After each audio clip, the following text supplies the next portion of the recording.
What if I told you that our world, this physical reality we wake up to every single day, the ground we walk on, the sky we look up at, and the very air we breathe, is full of profoundly misunderstood mysteries? We live our lives convinced of the solidity of our surroundings. We trust in the laws of physics, the predictable ticking of the clock, and the comforting boundaries of what we can touch and measure. But what if all of this, everything we consider to be undeniably real, is merely a fragile layer of paint over a canvas that is incredibly difficult to explain with modern science alone? We have mapped the stars, split the atom, and decoded the human genome. Yet the most intimate frontier of all, the very nature of human consciousness, and what happens when the physical vessel fails, remains shrouded in shadows.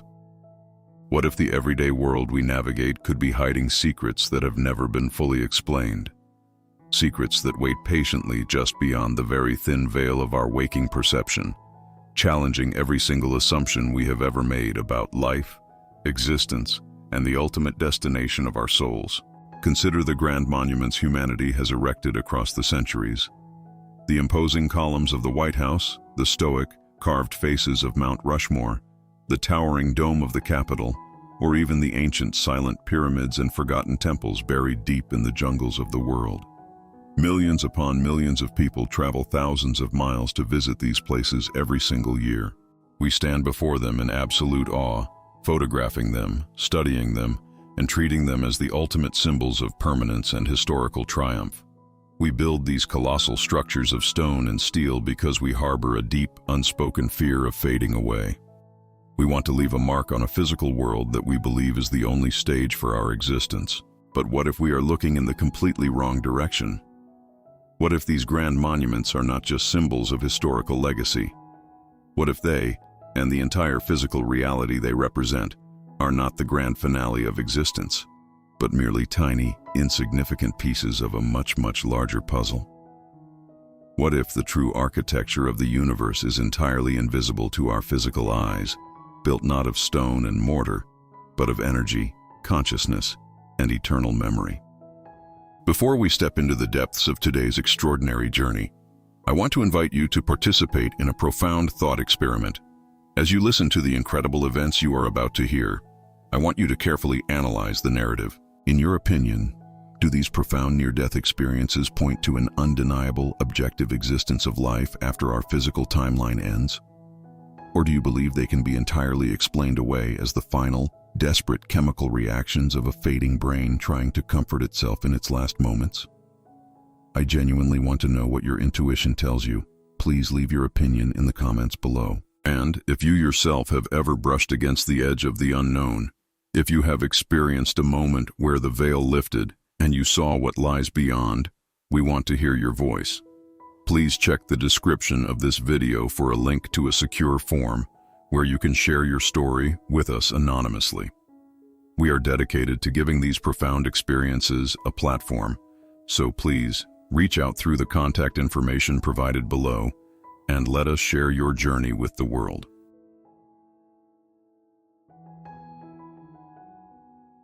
I was gone.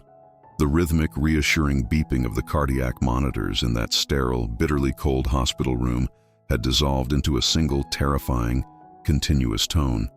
A flat line. There was no heartbeat echoing in my chest. There was no measurable electrical activity dancing across the synapses of my brain.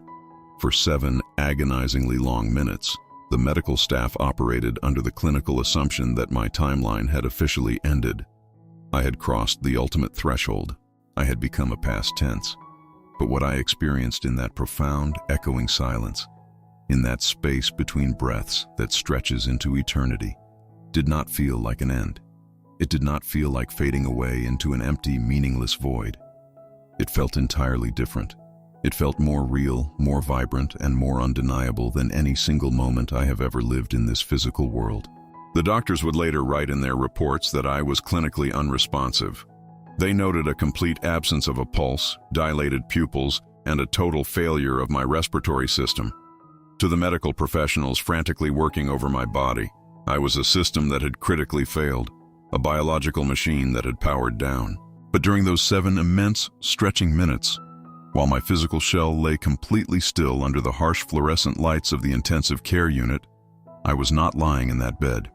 I was somewhere else entirely. I was navigating a space that absolutely defies the basic geometry and physics of our known reality. And what I was shown there, the sheer weight of the truths that were revealed to my naked consciousness, still haunts my waking hours today. Everything initially went black. But you have to understand, this was not the comforting, heavy darkness of falling into a deep sleep after a long day. It was a conscious, absolute void. It was a silence so profound and heavy that it felt like a physical substance pressing against me. It was the kind of absolute quiet you might find in the deepest trenches of the ocean or in the frozen vacuum of deep space, completely untouched by the noise and chaos of human existence.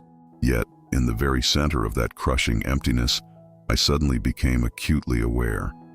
The fog of confusion lifted entirely. My mind was sharper, faster, and more lucid than it had ever been in my entire life. But the most terrifying and beautiful realization came a fraction of a second later. I realized I was not in my body anymore. I felt this strange, undeniable sensation of being pulled. It was a slow, deliberate, and incredibly powerful drawing away from the physical realm. I felt like a ship being pulled by an invisible cosmic tide into an ocean I could not comprehend. At first, the sensation was profoundly peaceful. It was a heavy, saturated peace that washed over me, instantly stripping away the decades of crushing anxiety, the deep generational trauma, and the silent, isolating struggles I had carried like stones in my pockets for so many years. It was the kind of total relief that makes you forget you ever even knew the definition of pain. I felt completely unburdened, weightless, and free. And then, the peace was shattered. I saw it. It was not at all what people typically describe in those comforting, idealized stories of the afterlife. There were no choirs of celestial beings singing in harmony. There were no golden gates, no clouds, no traditional angels waiting with open arms to welcome me home. Instead, I was confronted by a presence. It was a massive, silent, overwhelming presence that seemed to fill the entire infinite void. It had no face, no distinct form that my human mind could easily categorize, but I could feel its gaze. It was watching me, and without a single syllable being spoken in that vast silence, I knew with a terrifying, absolute certainty that this presence knew everything about me. Every hidden thought, every selfish act, every secret sorrow, and every desperate, regrettable choice I had ever made was laid completely bare before it. To truly grasp the gravity of how I ended up floating in that boundless, terrifying, dark space, you have to understand the profound depth of the despair I had been drowning in. I had not ended up in that hospital bed by accident or by the cruel twist of a sudden disease. I had made a deliberate, desperate choice to unalive myself. I had reached a psychological breaking point where the daily friction of existence, the profound sense of being entirely disconnected from humanity despite being surrounded by people, became a physical agony. I felt like a ghost haunting my own life, exhausted by the relentless demands of a world that felt increasingly artificial and cold. I wanted a permanent exit. I meticulously took steps to force my own departure, consuming a lethal combination of substances designed to force my biological systems into a quiet, permanent shutdown. My intent was not a cry for help. It was a firm decision to cease to exist. I was eventually found, already slipping into the abyss, and rushed to the emergency room, entirely unresponsive. They intubated me, shoving plastic tubes down my throat to force oxygen into lungs that had already surrendered, trying desperately to drag my consciousness back into a body I had actively, intentionally discarded.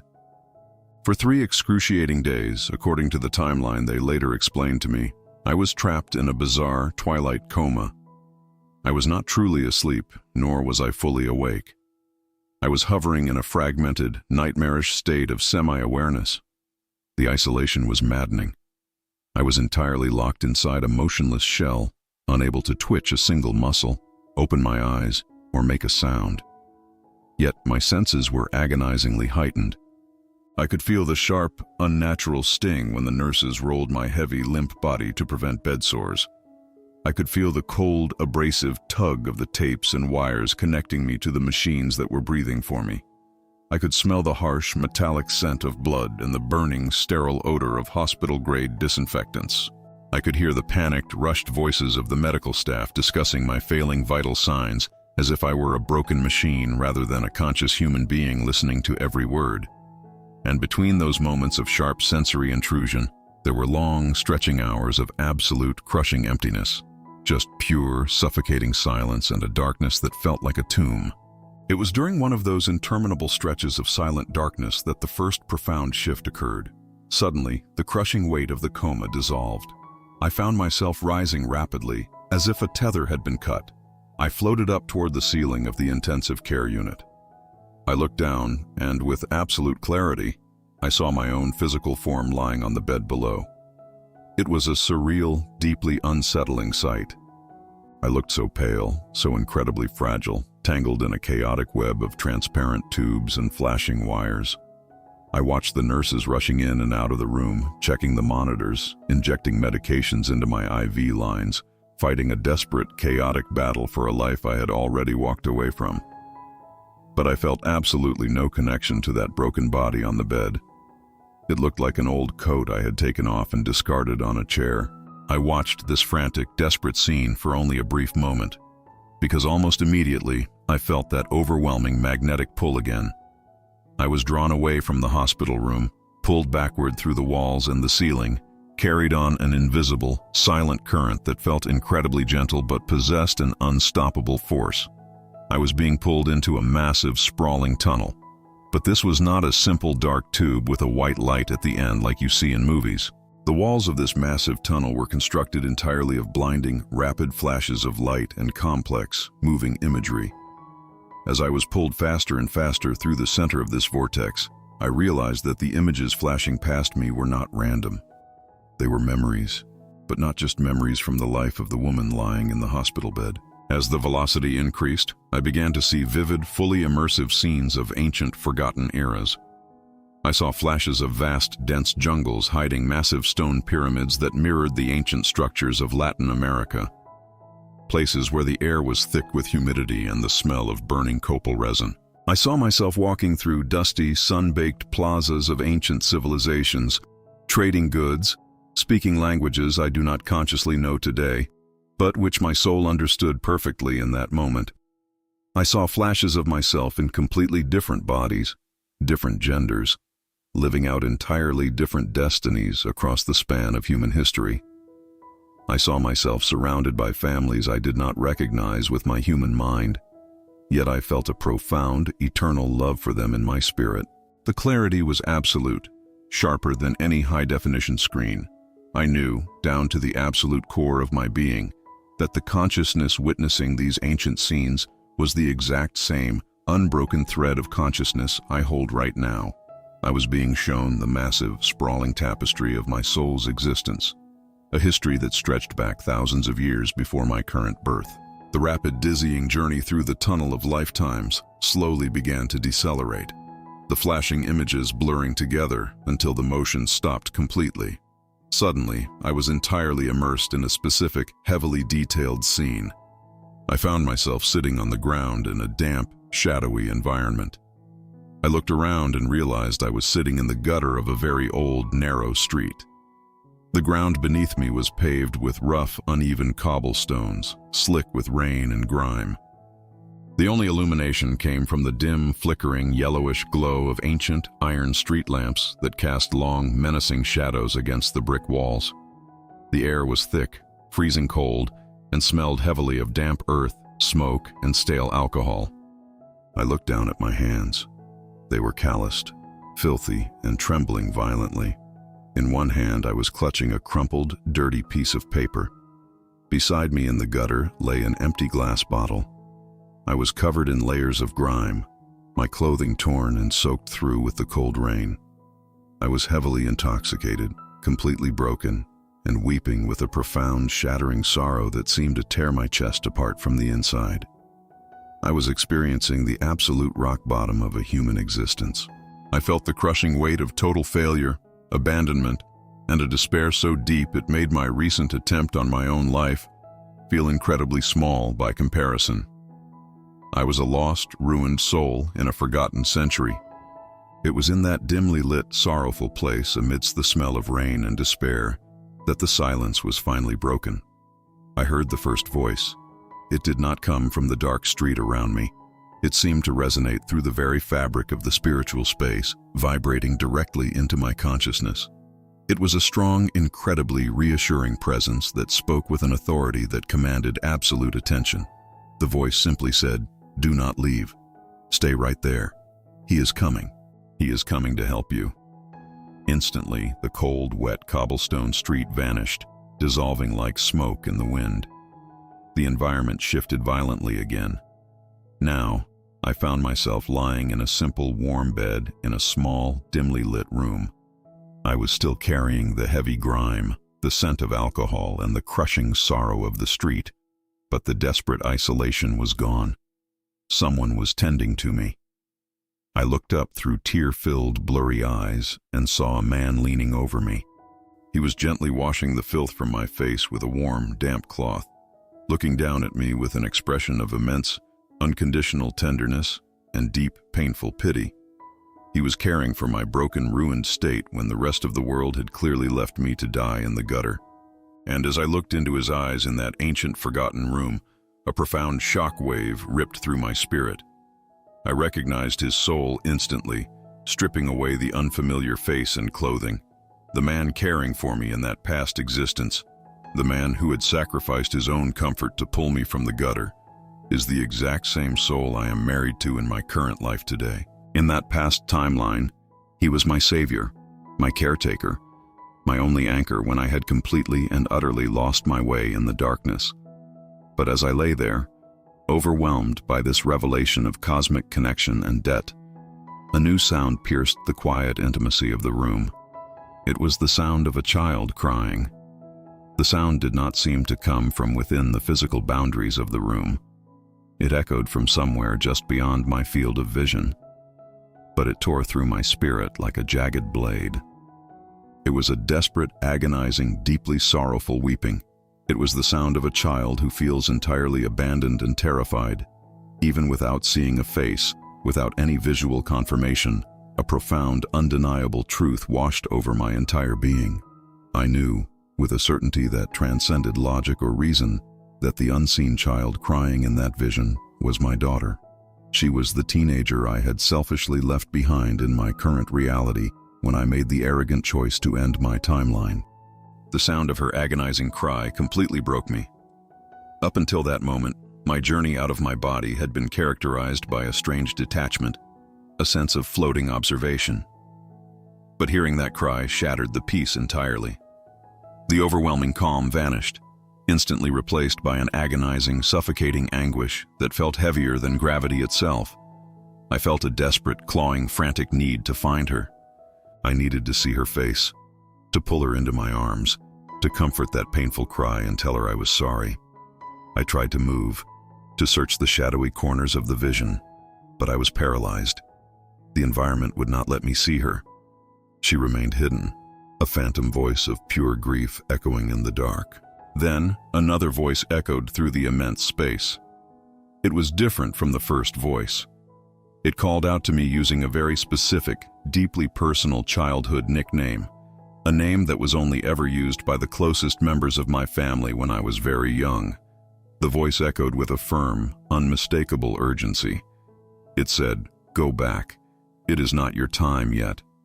Even though I saw no physical form attached to the sound, I recognized the energetic signature of the voice immediately. It was the soul of my brother, reaching across the void to pull me back from the edge. The moment that command was spoken, the forward momentum of my journey snapped. I began to move backward, returning rapidly through the immense space I had just traversed. But the journey back was entirely different from the gentle, floating departure. The soothing, pulling current was completely gone. Instead, I felt a heavy, dragging, agonizing resistance. I was fighting the return with every ounce of spiritual strength I possessed. My desperate, burning desire was to stay in that realm, to tear the shadows apart and search for the source of that crying, to find my child in that spiritual space and never let her go. But the path was already set. The mechanism of my return had been triggered, and I was powerless to stop it. As I was dragged backward toward the physical realm, the profound realization of what I had just experienced settled over me like a heavy, suffocating blanket of clarity. I knew, without a shadow of a doubt, that I had actually lived through those ancient moments on the cobblestone street. I knew that the souls in my life were bound to me by ancient, complex contracts, and I knew, with absolute, terrifying certainty, that I was required to return to my present body to fulfill them. The agonizing distress of hearing my child cry began to slowly, mercifully soften as I was pulled closer and closer to the physical frequency of the hospital. The unseen voices surrounded me again, acting as a soothing, energetic balm on my fractured, panicked spirit. They whispered in a chorus of calming reassurance. "You are going back. Do not fight it. You have to go back, and you will remember everything you have seen here. You are not meant to stay." When I finally woke up in that freezing hospital room, the heavy machinery still forcing air into my lungs, my entire understanding of existence, of pain, and of consequence had been completely shattered and permanently rebuilt. As I lay there, staring at the sterile ceiling tiles, the memories of the tunnel and the cobblestone street burned brilliantly in my mind. I realized with crushing guilt that my attempt to permanently escape my life was a monumental, arrogant mistake. I had sought an exit because the isolation, the profound lack of meaning, and the heavy pain of my current reality felt entirely unbearable to my human mind. I thought death was simply turning off a screen, but that profound, terrifying experience in the dark void showed me that our connections, our pain, and our duties span far, far beyond the incredibly narrow window of a single physical lifetime. I understood now the intricate karmic machinery of my marriage. I was currently living with my husband in this timeline to balance a massive cosmic scale. In that past life on the dark, freezing street, he had sacrificed his own trajectory to care for my broken, ruined spirit. In this current life, the roles were reversed. It was my turn to be the anchor, to care for him through his struggles, to repay the spiritual debt of love I owed him across the centuries. If I had succeeded in my selfish attempt to cross over early, to abandon my post, I would have broken a profound, sacred spiritual contract. The experience did not leave me traumatized in the traditional psychological sense. It left me utterly illuminated. It was a harsh, brilliant light shining into the darkest corners of my ignorance.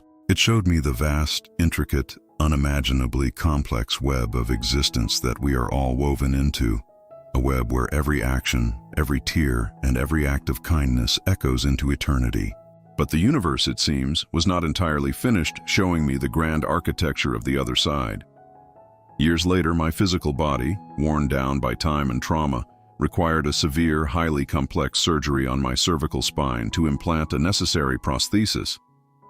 Because of the incredible trauma of my first near-death experience, because I had already faced the void and felt the terrifying pull of the tunnel, you might logically assume I would be absolutely terrified of going under general anesthesia, terrified of willingly surrendering my consciousness and slipping out of my body again. But strangely, I was entirely calm. This was not a desperate, chaotic attempt to flee my life and break my contracts. This was a necessary, calculated medical procedure to fix a broken biological machine so I could continue fulfilling my purpose. I lay on the cold steel of the operating table, surrounded by masked surgeons and humming monitors, closed my eyes, and let the heavy chemical sleep of the anesthesia pull me deep into the dark. I expected nothing more than a blank sleep, but something went terribly, catastrophically wrong. During the delicate, dangerous procedure, my physical system crashed. My heart stopped beating completely. I experienced a catastrophic, sudden clinical pause. The medical team, entirely unaware of the spiritual journey I was about to embark upon, had to fight desperately to restart my vital signs. They began frantic emergency protocols, injecting massive, heavy doses of adrenaline and powerful corticosteroids directly into my system to violently shock my heart back into rhythm and pull me back from the brink of total biological failure. The surgery, which was carefully scheduled to take a maximum of 4 hours, dragged into a chaotic, frantic 9-hour battle to keep me tethered to the earth. and while they fought that desperate, bloody battle for my physical shell, I slipped away once again. I found myself effortlessly hovering above the operating room. I looked down with a profound sense of detachment at the sterile environment, the blindingly bright surgical lights reflecting off the stainless steel instruments, and my own numb, motionless body lying face down on the table, surrounded by panicking doctors. But this time, the transition out of the physical realm was completely different. It was entirely alien to my first experience. There was no pulling sensation. There was no dark void.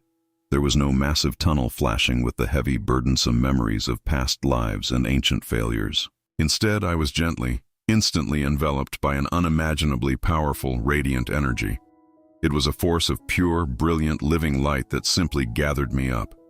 I had absolutely no control, no ability to direct my movement, and no desire to fight it.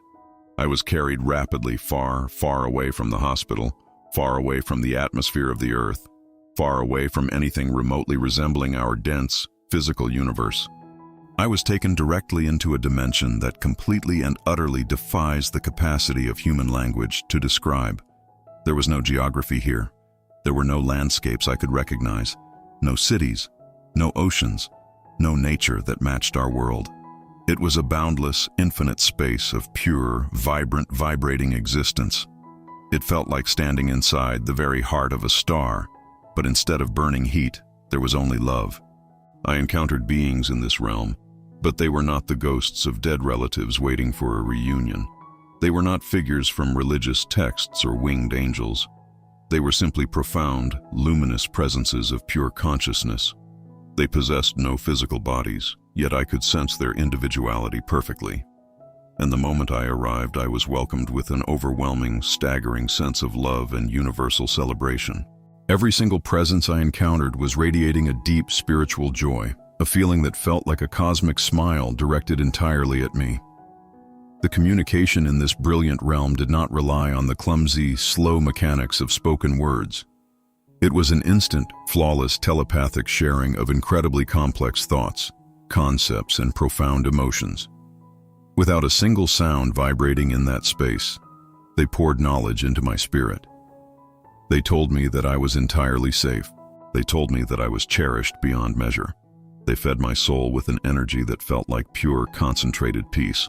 But alongside the overwhelming love, they made one thing absolutely, undeniably clear. I could not stay. They communicated that my physical body was currently being frantically repaired down below in the dense, heavy world of Earth. They assured me that the surgeons would fix what was broken, that the crisis would pass, and that when the physical vessel was stabilized, I would be required to return to it. My work was not yet finished. Unlike my first terrifying experience in the dark, there was absolutely no anguish here. There was no desperate, sorrowful crying from an unseen child pulling at my heartstrings. There was no heavy guilt of broken contracts or past failures. There was only a supreme, absolute, crystalline peace. I was resting in a dimension that felt like the very source code of all creation, a boundless, infinite energy field where the concepts of human time and physical space simply did not exist. The frantic, terrifying hours that passed in the surgical room down on Earth felt like an eternity of peaceful, beautiful existence bathing in that light. When the doctors finally managed to stabilize my erratic heart, when the chemical shock of the adrenaline forced my biological systems back online and the long surgery finally concluded, I felt the gentle, inevitable, undeniable pull back to reality. Waking up this time was not filled with the heavy, crushing burden of returning to a life I hated. It was a joyful, willing, conscious return. I was actively taking possession of a physical body that I now truly valued, returning to a life I understood to be a profound privilege rather than a prison sentence. The physical aftermath of that long, chaotic surgery was brutal and exacting. The massive amounts of emergency medications, the heavy doses of cortisone they had to pump into my system to keep my heart beating during the 9-hour ordeal, caused severe, permanent complications. Over the next 6 months, the chemical toxicity triggered an encapsulated cataract, eventually leading to a complete, irreversible loss of physical vision in one of my eyes, a permanent, physical scar from my journey to the other side. But I consider it a small price to pay, because even as my physical sight darkened and failed, my spiritual vision, my understanding of the vast architecture of reality had never, ever been clearer. I have crossed the ultimate boundary of human life twice. Once I crossed out of profound, crushing despair, violently throwing myself into the void to escape a life I could no longer tolerate, arrogant in my assumption that death was simply the end of pain. That first journey forced me to confront the gritty, painful, undeniable reality of my soul's long history. It showed me that our actions, our failures, and our loves ripple across centuries, and that the people we struggle with today are often the very same souls we have danced with in forgotten ages on cold cobblestone streets. It was a harsh, necessary, brutal awakening to the reality of consequence. The second time, I crossed over entirely by accident, victims of a mechanical failure of the biological body. And that journey, free from the heavy gravity of intentional suicide, showed me the ultimate destination. It showed me the breathtaking realm of pure, unadulterated light.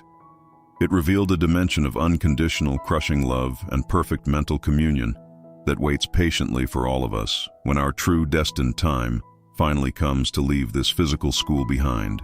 These two profoundly different experiences completely rewired the very foundation of how I perceive every single moment of my existence. We spend so much of our incredibly short lives trapped in the trivial, exhausting anxieties of our daily routines.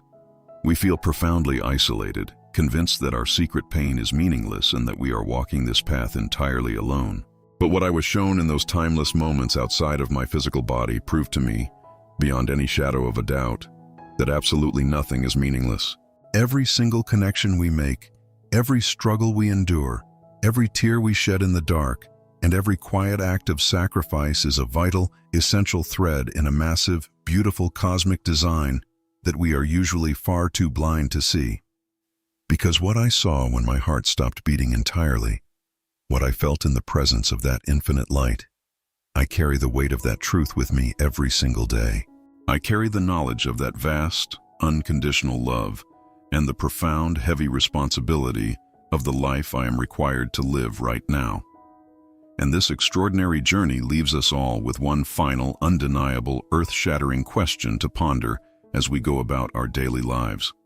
If the rigid boundaries between life and death are truly this porous, if human consciousness can effortlessly travel through the echoes of deep time, review past lives, and bathe in entirely different dimensions of pure energy, while our physical bodies lie motionless and clinically dead on a table, what else is still hidden, waiting patiently right in front of us, entirely unseen by our physical eyes?